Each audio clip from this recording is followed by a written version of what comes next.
तो लो सोनी का आगमन है, सोनी का स्वागत जोरदार ताली हो जाए।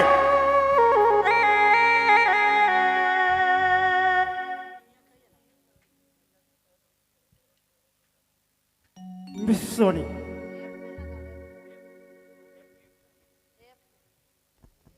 हेलो हे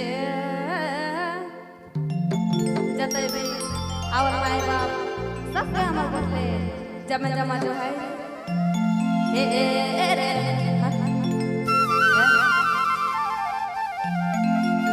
हे ई हरे दया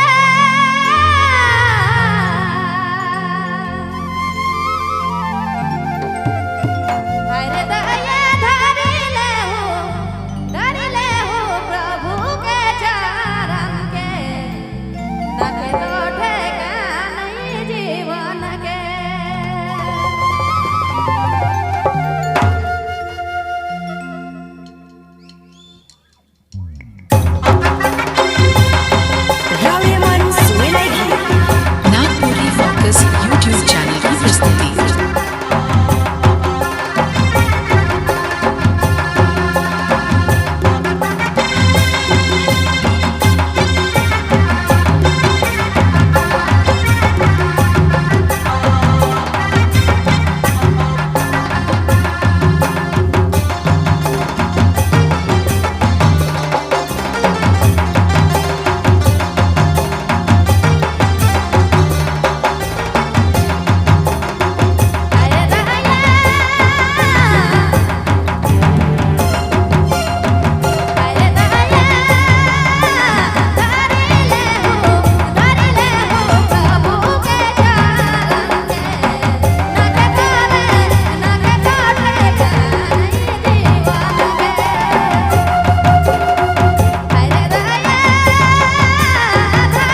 सर्कस यूट्यूब चैनल की प्रस्तुति।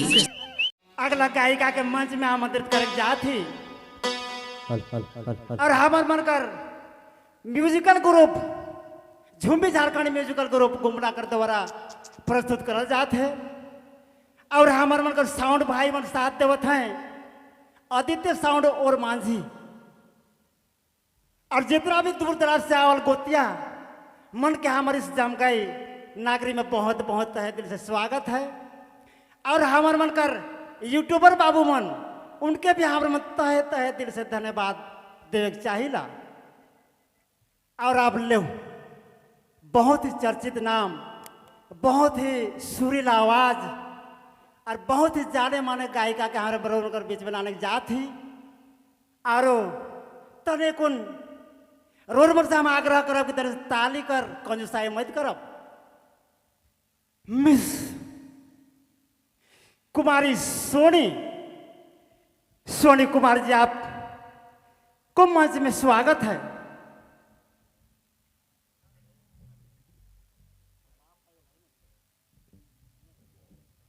और एक से बढ़ के एक कलाकार प्रस्तुत करे वाला कलाकार रोल के बीच में आ चुके हैं। रात भर रंगारंग प्रोग्राम का आयोजन करे के लिए मन तैयार हैं, अपने मन के मजा देखने तैयार हैं। सोनी जी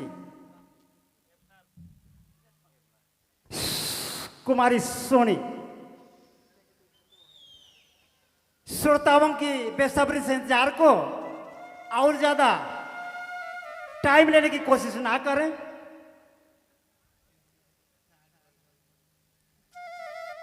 क्योंकि शुरुआत दौर में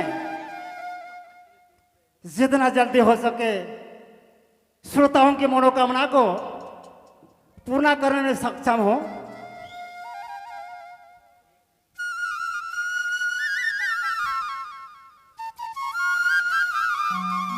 और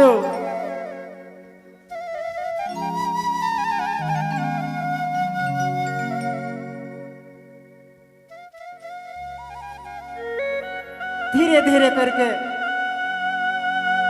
रोड कहाँ पे एक से गायक और गायिका से मुलाकात कराब।